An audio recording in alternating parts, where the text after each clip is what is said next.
আমাদের গেট খোলা বলে জবা প্রত্যেকদিন আমাদের বাড়িতে ঢুকে এসে গাঁদা ফুল চুরি করে নিয়ে চলে যায় আর রান্নাবাটি খেলে। আর ওর মাকে বলবে যে আমার মেয়ে তো তোলেনি, আমার মেয়ে তো আমাদের ছাদের গাছ দিয়ে তুলেছে। আজ ওর মাকে দেখিয়ে যাবো। আর আমি ভিডিও করেছি ব্যালকনি থেকে। এনেছি, ওর মাকে ফোন করি, ওর মা তো ঘরে নেই, ভিডিও পাঠিয়ে দেবো হোয়াটসঅ্যাপে। হ্যালো জবার মা, বলো।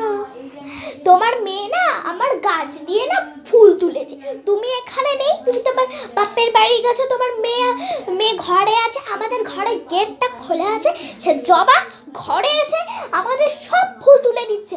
আর তোমাকে বললে তুমি বলো যে আমার মেয়ে আমাদের গাছের ছাদে থেকে ফুল তুলেছে। তোমাকে আমি হোয়াটসঅ্যাপে ভিডিওটা পাঠাচ্ছি, দেখে আমাকে বলবে, ঠিক আছে?